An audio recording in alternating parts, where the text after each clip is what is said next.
Okay, as we move into Chapter 5, we're still dealing with triangles, but we're going to be talking about different properties. One of the new properties that we're going to talk about is a mid-segment. A mid-segment is a segment that connects the midpoint of two sides of a triangle. As we get into this, you need to know what a midpoint is. It is half the distance in between 2 points. So if I say like A is here, B is here, the midpoint would be halfway in between those two, where this length and this length are not only equal, but they're both 1/2 of the whole segment. So M in this case would be the midpoint.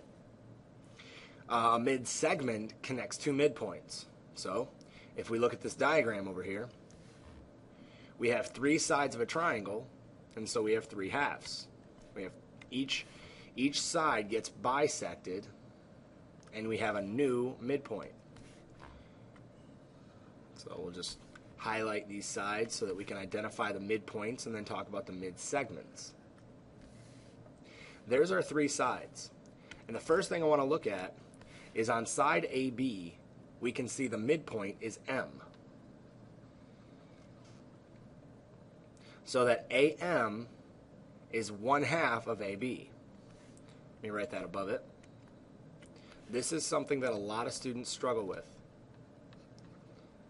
M is halfway in between these two, which means that AM is half of AB. It also means that MB is half of AB, because it's half of the whole segment. The same thing could be said about point N on this side. On the side BC, N is the midpoint, meaning that BN is 1/2 of BC, and that NC is 1/2 of BC. So here we have our first 2 midpoints. And what I want you to notice is this is the mid-segment. It connects 2 midpoints. Okay? MN, in this case, let me write it in a different color. MN, not MW, wow. Sorry about that, it's early. MN is a mid-segment. And here, down here in Theorem 5.1, or the mid-segment theorem, we're going to learn something very special about the mid-segment. But let's go through and keep identifying some other mid-segments. Okay. We also have midpoint N, or P. And midpoint P divides AC in half, so that AP is 1/2 of AC, and so that PC is 1/2 of AC. But because we also have a midpoint here, we also have 2 more mid-segments. We have mid-segment MP. Think of this triangle, kind of flipped over a little bit. Let me fix this real quick. MP is the mid-segment of this triangle. We could also say the same thing about PN. It is also a mid-segment because it connects 2 midpoints. Remember, a midpoint is halfway between 2 points. Here we have 3. So in essence, we have 3 mid-segments. Now that's not always going to be the case, but in this specific example it is. We were told to identify 2 mid-segments. We identified all 3. In fact, let's write them down. We identified MN as being a mid-segment. Then we found NP and MP. Not military police, but point M, point P gives us mid-segment MP. Let's look at Theorem 5.1. And remember, I really don't care if you remember what theorem number it is, but I do care that you know what it's called and what it says. And this is the mid-segment theorem. If we look at our triangle over here, we can see that they've identified 2 midpoints, point D and point E. That gives us mid-segment DE. Now the theorem says the segment connecting the midpoints of 2 sides of a triangle, talking about that mid-segment. That's the segment they're talking about. It's mid-segment DE. is parallel to the third side. Holy smokes, that's something very interesting. Is parallel to the third side. So not only is DE a midsegment, now we find out, based on this theorem, the Mid-Segment Theorem, that it is parallel to the base of the triangle, or the third side, if you will. So now they're parallel. They are also, or excuse me, it is also, and is half as long as that side. Not only is DE parallel to AC in this drawing, but DE is also 1/2 of AC. So if you know DE, you can find AC. If you know AC, you can find DE. More characteristics about a triangle. Here we learned a new part of a triangle. We learned about a midsegment. But now we're learning certain characteristics of the midsegment itself.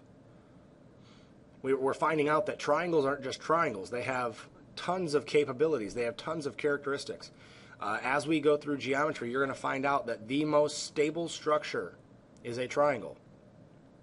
The best shape to ever work with is a triangle because there are so many different properties with it that you can do tons of things with it. You can manipulate it.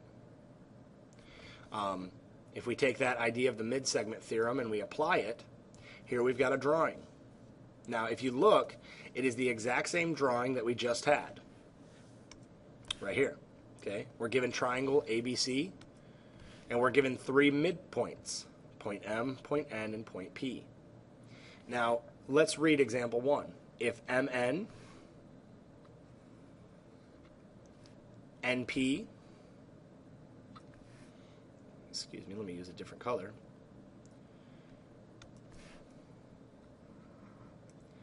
and PM are midsegments, the moment they tell you that they are midsegments, you want to go through and make sure that you have congruency marks. If M is the midpoint of AB, I know that this segment and this segment are the same.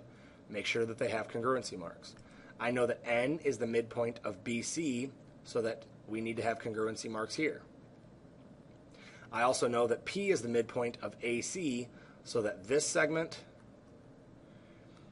and this segment need to be congruent. So I need to write congruency marks.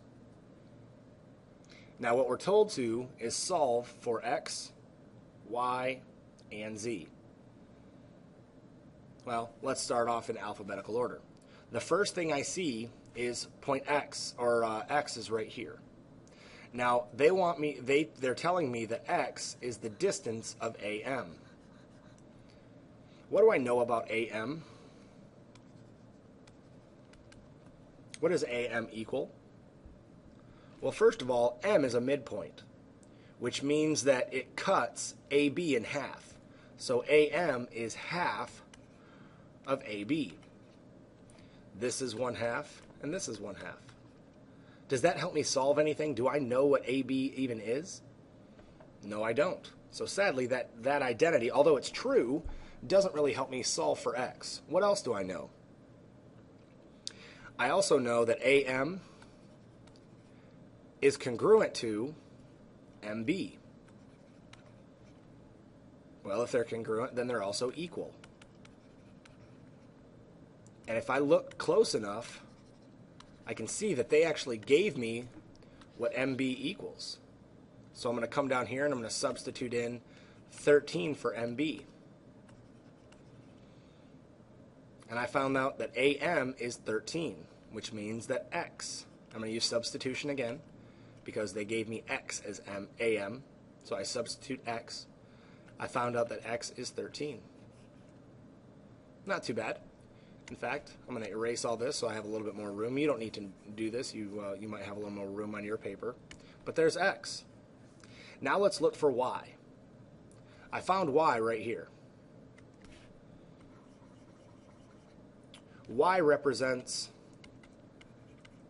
line segment AC, or side AC, if you will. Now, what other information did they give me about line segment AC? Well, they gave me a midpoint was P, okay, so that these two segments are the same, but that doesn't really help me. If they gave me this being, if this was 12 and this was 12, well, then I could find out why. But they didn't do that. But they did give me a mid-segment length. Can you find it? It's right here. They gave me this mid-segment MN is 26. Well, are MN and AC connected? Yes. If we look back at our mid-segment theorem, we find out that a mid-segment is parallel to its third side. So I can come back and say, okay, MN is parallel to AC. Well, that doesn't really help me. I mean, it helps me with parallel lines and finding angles if I needed to, but it doesn't really help me with side lengths. Well, the mid-segment theorem also says that the mid-segment is half of the third side. So I can come back and say that MN is half of AC. The mid-segment is half of the third side. Well, now, they gave me what MN equals, so I can use substitution, cross off MN and substitute it in for 26. And now I have a problem that I can solve. 26 equals 1/2 AC. Well, 1/2 represents a division problem. How do you get rid of a division problem? You multiply. If I multiply both sides by the reciprocal of 1/2, remember the reciprocal is something flipped over. So I'm going to multiply both sides by 2, and when I do that, the 1/2 and the 2 cancel out, and I get AC equals 2 times 26 is 52. So I solve for AC. But right here, I found out that AC was actually Y, and that's what I want to solve for. I want to solve for X, Y, and Z. So I'm going to replace AC with Y, and now not only do I have X, but I also have Y. And again, I'm going to replace this, or erase this because I'm kind of running out of room. You might not be, but I am. Let's kind of review that because that was a good one. We found out that Y represented the base of triangle ABC. They gave us the mid-segment length as 26. We were able to take the mid-segment theorem from the previous page, right down here, using this identity they gave us, that the mid-segment is half of the base, and I'm going to use that in my triangle. The mid-segment, MN, is half of the base. Then I use substitution to substitute in what the mid-segment was. They told me it was 26, so I substituted it in.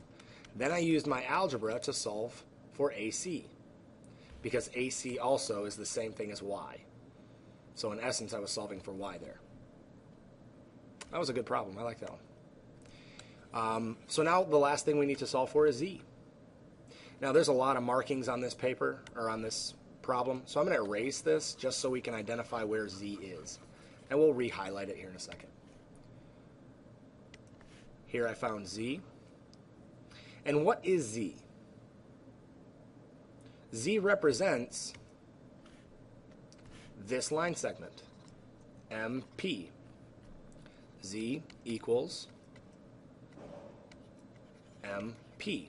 It's the same thing. Okay. MP is a mid-segment. What did I just find out about a mid-segment? A mid-segment is half of the base. Well, MP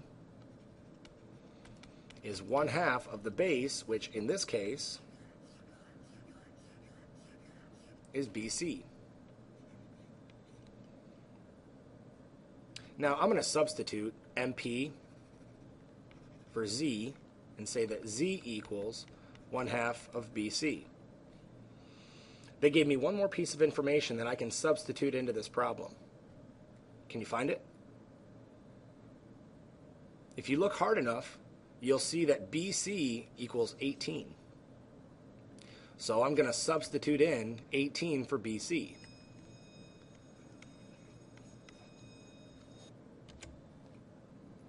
When I do that, now I have an algebra problem I can solve. If you simplify both sides, z still stays z, but 1/2 of 18 is what? It's 9. Using the mid-segment theorem, I was able to solve for z and y. Now x I knew because x and 13 are the same length. Why are they the same length? When point M bisects AB, it makes these two segments equal. If one of them is 13, the other has to be 13. Not too tough. Then we use the mid-segment theorem to solve for y and z. We can also use the distance formula and the midpoint formula to solve for those different pieces if the triangle is placed on a coordinate plane. These are two things that you have used before, and so I hope that you're familiar with them. We have the distance formula here and the midpoint formula here. The one thing I would remind you of, the distance formula will give you a number, which represents distance. The midpoint formula, however, will give you an x and a y, which represents the midpoint, meaning its position in space. So let's take these two things, the distance and the midpoint formula, and let's solve this. Now I'm given 3 different directions here. I'm told to find the length of the sides of ABC. I need to find the length of all 3 sides. Probably going to use which formula to find the length of those 3 sides? Probably the distance formula. Then I'm told to find the coordinates of the midpoints of each leg. What am I going to use to find the coordinates of the midpoints of each leg? Okay, probably the midpoint formula. Then down here, I don't know if you can see this or not, I know it's kind of tough to read. Find the length of the 3 mid-segments. I'm told one more time to find the length. Which formula helps you find length? It is distance. So we're going to use the distance formula again to find the 3 mid-segment lengths. Well, this is a whole lot of math, but that's okay. The first thing I want to do is go through and identify all my points. I know that point A is where? What is point A's coordinate in space? Remember, we use the x-axis first and then the y coordinate. A is on -3 of x, so -3, and it is on +6 of y, so it's at -3, 6. Well, what about B? B's position in space is its x position and then its y position. Its x position is -1, 2, 3, 4, 5, 6, 7, 8, -8. And its y position is -1, 2, 3, 4, 5, 6. So B is at -8, -6. Now, where is point C? You go ahead and figure this one out.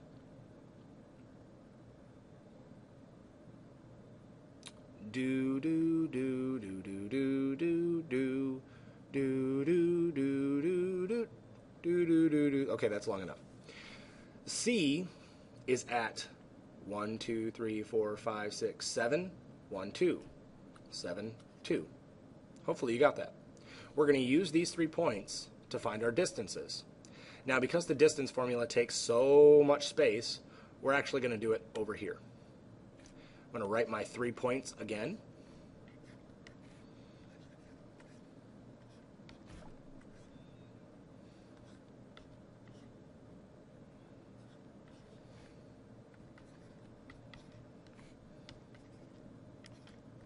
Make sure I got all those right. -3, 6, -8, -6, 7, 2. Okay. Now I'm going to find the distance of AB first. Then I'll find the distance of BC. Then I'll find the distance of AC. So I'm going to write my distance formula. x2 minus x1 squared plus y2 minus y1 squared. Guess I really didn't need all that, did I? Now I'm going to go through and label AB as my x1, y1, x2, y2. That way I can substitute everything in correctly. So when I do that, x2 is negative 8 minus x1, which is a negative 3. And that has to be squared. Plus y2, which is negative 6, minus y1, which is 6, and that has to be squared. Well, when I simplify this, negative 8 minus a negative 3 is the same as saying negative 8 plus 3. When you subtract a negative, you're actually adding a positive. Negative 8 plus 3 is negative 5. We still need to square it. Plus, negative 6 minus 6 is negative 12, and it still needs to be squared.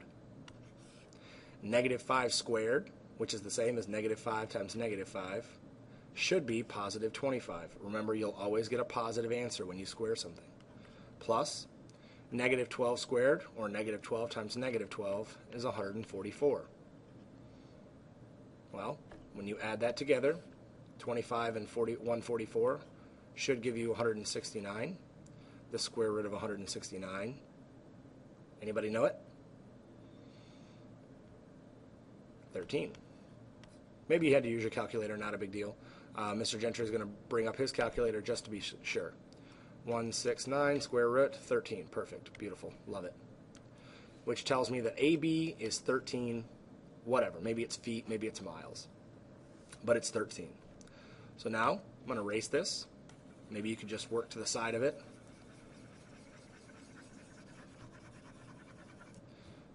Now we're going to find BC. So again, I'm going to relabel my points. X1, Y1, X2, Y2.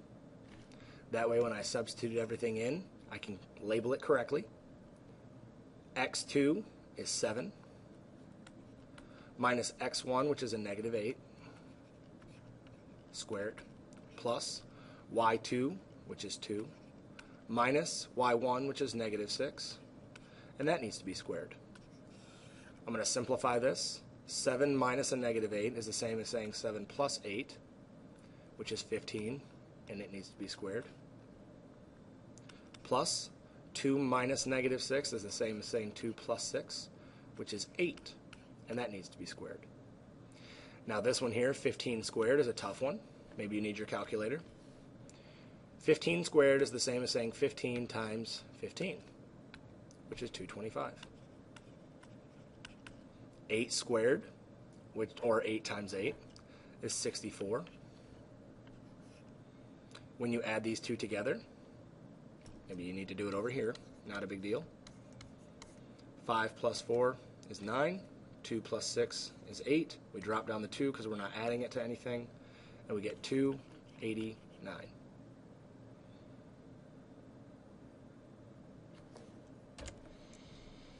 Now I know what a lot of you are thinking. You're thinking, yes, we're done. I can write up here the square root of 289. Right? Wrong.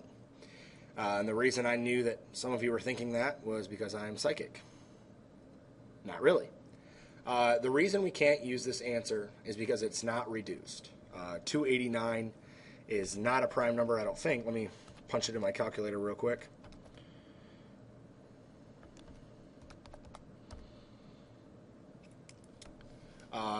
It is not a prime number. In fact, if we find out what the square root of 289 is, let me pull up my calculator again. 289 square root. We find out that it's 17. So I'm actually just going to write 17. A lot of times it's great when they always turn out to be whole numbers. But I have a feeling here in a second when we find AC, it's not going to be a perfectly clear number. Make sure that you do reduce radicals. Okay. Make sure you do reduce them. They need to be reduced. And we talked about that a little bit earlier in the year, but we are going to practice it more in Chapter 5. Okay, so there's our second distance. Now one more. And I'm going to help you set this problem up, but I'm going to have you do it the rest of the way. First thing we need to do is label our x and our y correctly. Remember, we're using AC now. You can always label the points x, y, however you want, as long as you're doing it consistently. I'm going to make A x1, y1, and C x2, y2. Now what I want you to do is I want you to go through and I want you to substitute the numbers in, just to make sure you're setting it up correctly. Pause the video, substitute the numbers in, and then we'll come back together before we solve it. All right, you should have this step correct. And the reason I say you should have it correct is all we did was substitute stuff in. You should have 7 minus a negative 3 squared plus 2 minus 6 squared. Now I want you to go through, and I actually want you to solve this. And so at the end, you should have the square root of something. Now, I want you to try and find out if it's a perfect square or not. So find out what the square root is, and if it's a decimal, stop. Okay? Because we'll reduce it together. But if it's a perfect square, go ahead and write it down as AC. If it's not a perfect square, stop, and then we'll come back together. Pause the video and work on that now. Okay, so the first thing you should have done is said 7 minus a negative 3 is the same as saying 7 plus 3, which is 10. 10 squared. 2 minus 6 is negative 4, and we need to square it.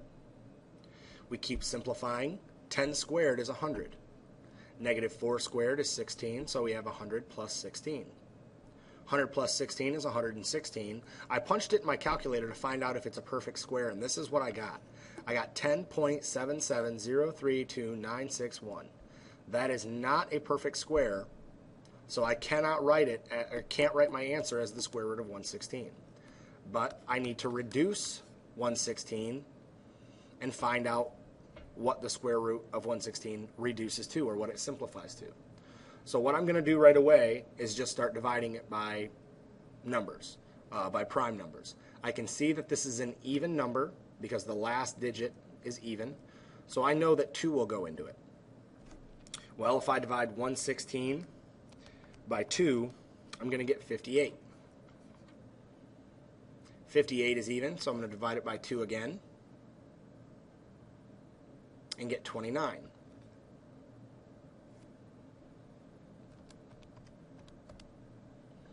Now, I know that 29 is prime. Maybe you don't. Go ahead and divide 29 by 3, by 5, by 7, by 11, by 13, whatever number you want. You're not going to get a whole number. 29 is one of those prime numbers. So I'm going to write down here that the square root of 16 is the same as the square root of 2 times 29. Because 2 times 2 times 29 is 116. Again, we're just breaking 116 down into its prime factors. Well, I can rewrite this because 2 times 2 is 2 squared. Remember that if you have something squared under the radical, or under the square root, it gets let out of prison. So 2 comes out and 29 stays in. Remember, not 2 squared comes out, but just the 2. Because the square root and the square cancel each other out and you're just left with the 2. So my problem reduces to 2 times the square root of 29. And if you punch this in your calculator, in fact, we can even do it together. The square root of 29 times 2 equals 10.7703961, which is the same as the square root of 116. But this is simplified or reduced. This is a better answer. Blink, blink, blink, blink, blink. Better answer. So we're going to write it up here. 2 square root of 29. There I have my 3 distances. AB is 13, so I'm going to go back to my graph and label it as 13. AC, AC is 2 square root of 29. and BC is 17. So there are my 3 lengths. Now I need to find my 3 midpoints. And this is going to require using the midpoint formula. So again, I'm going to come back here and I'm going to erase all of this because I don't need it anymore.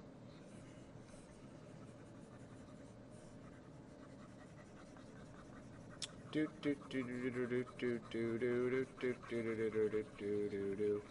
might be saying, why is he humming? Because otherwise I get bored.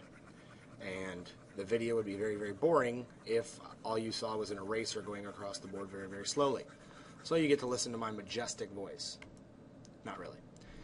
The midpoint formula. It is x1 plus x2 divided by 2 and y1 plus y2 divided by 2. And that will give us the point, or it will give us the coordinates of the midpoint. So, excuse me. The first thing I'm going to do is I'm going to find the midpoint of AB. So we're going to label A as x1, y1, B as x2, y2. And very easily, I just add my x's together. So negative 3 plus negative 8, divide that by 2. Add my y's together, 6 plus negative 6, divided by 2. Now I simplify. Negative 3 plus a negative 8 is a negative 11, divided by 2.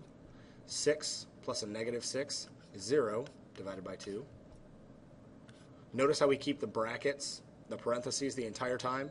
That way, at the end, I don't get confused thinking I have a number. I know that I still have a coordinate.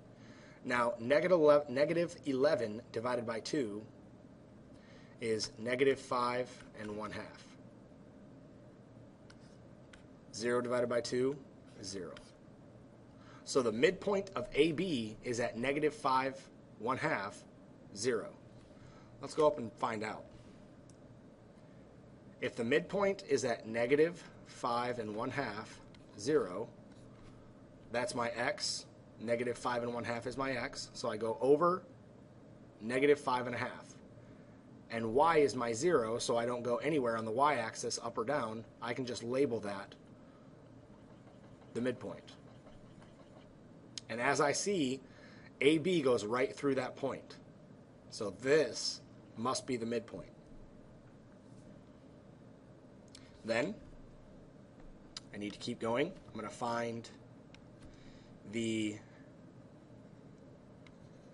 midpoint of BC. Just erase this.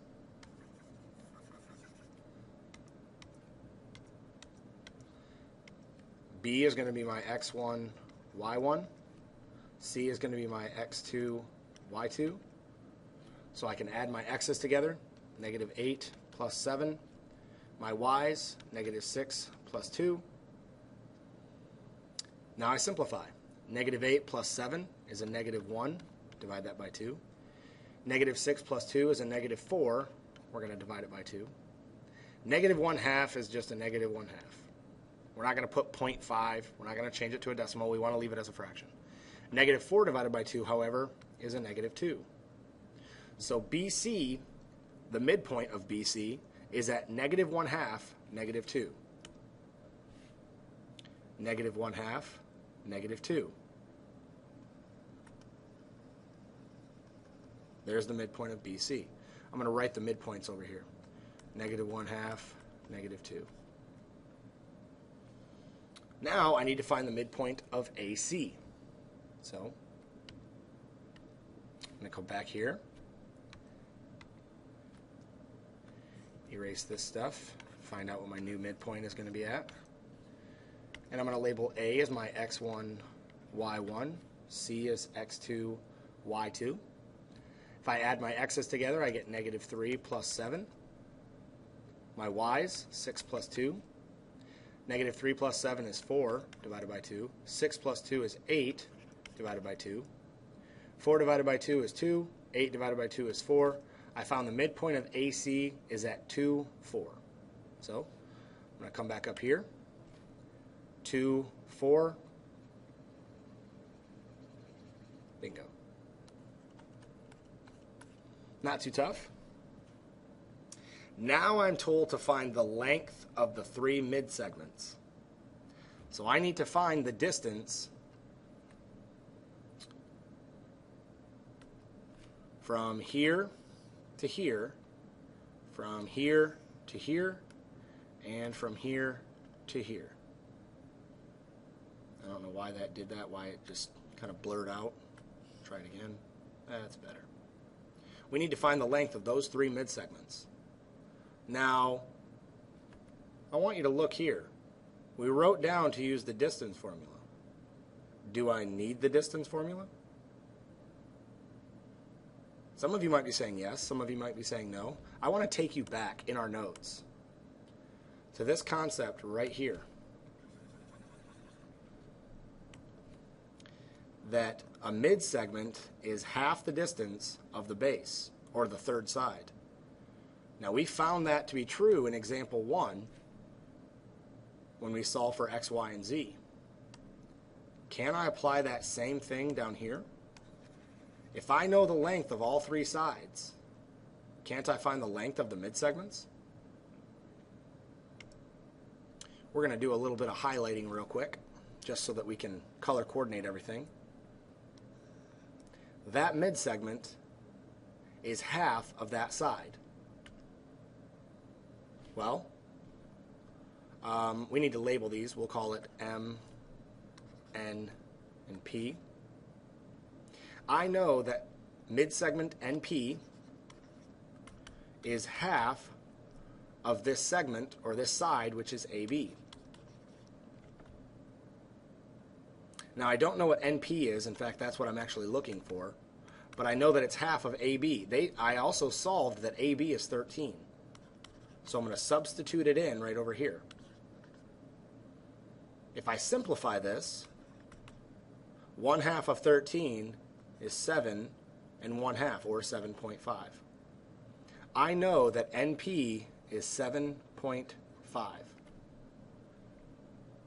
Just using the mid-segment theorem.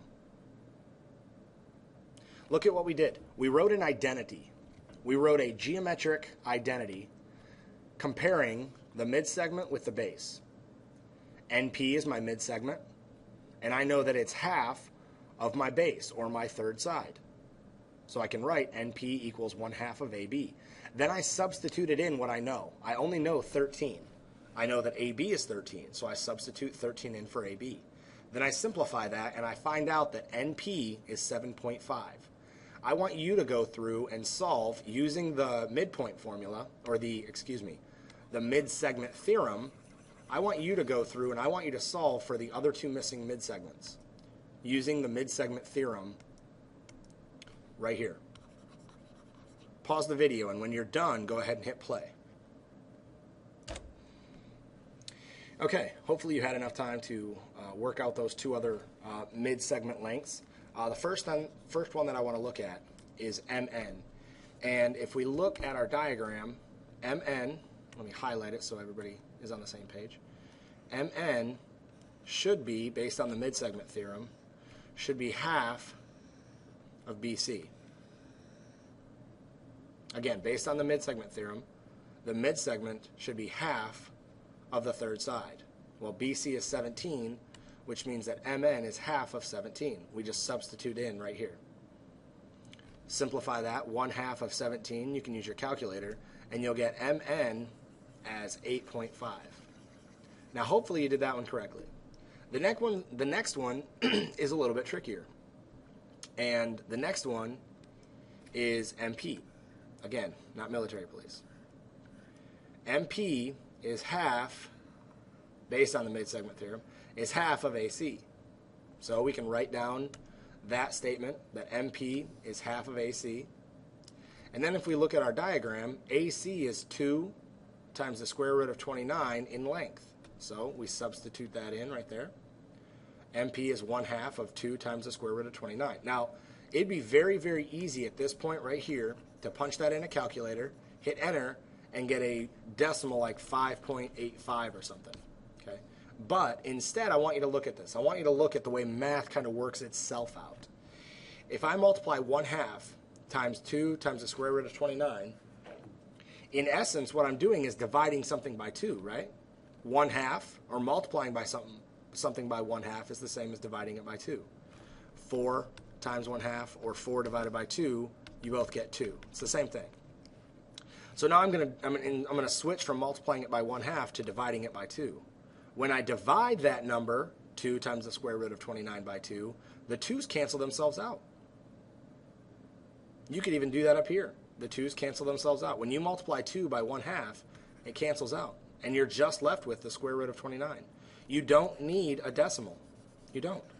We can leave it in simplest radical form and find out that MP is the square root of 29. Now these problems took a very long time. But at the same time, those are 3 different things that you're going to need to be able to do. You need to be able to use the distance formula. You need to be able to use the midpoint formula. You need to be able to use the mid-segment theorem to find the length of the mid-segments. Now let's take a look at your homework for tonight.